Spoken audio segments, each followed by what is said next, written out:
ভাইয়া লাশ হইল না তুমি উদ্ধার করছেন ওনারা উদ্ধার করছি আর এই যে এখানে সুন্দর শাস্তিলা আছে হ্যাঁ সিলের মাজারের ডাক হোক জি তো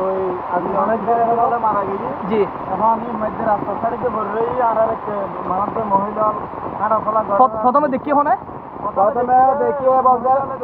না না মহিলা না প্রথমে দেখিয়ে দুয়া ছোট বাচ্চা জি ছোট বাচ্চা দুয়া দেখি এটা মহিলা হয়ে যায় কি মানুষ মারা গিয়ে হয়ে পৌঁছে গিয়ে দুর্গন্ধ আচ্ছা এখন ইবে খাল্লা সোনার সিনিত পাইজুম না শনাক্ত হইয়া ওর শনাক্ত হইনো শনাক্ত হইয়া ওর নাম কি বের এর নাম আজিজ মোহাম্মদ আজিজ মোহাম্মদ আজিজ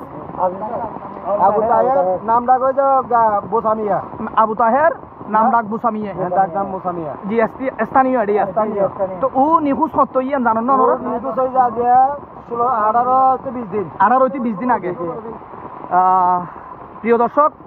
নারায়ণহাটের পূর্ব পাশে সুন্দর সাহেবের সিলার কাছাকাছি এলাকা থেকে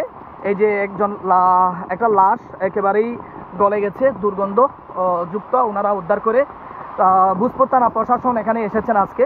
তো তাদের মাধ্যমে উদ্ধার করে এখন যেহেতু তীব্র বৃষ্টি আপনারা দেখতে পাচ্ছেন ওনারা ময়না তদন্তের জন্য নিয়ে যাবে তো যেহেতু বৃষ্টি আপনারা দেখতে পাচ্ছেন এই কারণে আসলে আমাদের লাইভ ভিডিওতে আসাও কিন্তু সম্ভব হয়নি তো চেষ্টা করব যদিও নেট এখানে কারিগরি ত্রুটি না থাকে তাহলে আমরা লাইভ ভিডিওর মাধ্যমে দেখানোর চেষ্টা করব মানে ওর মানসিক সমস্যা আছে জি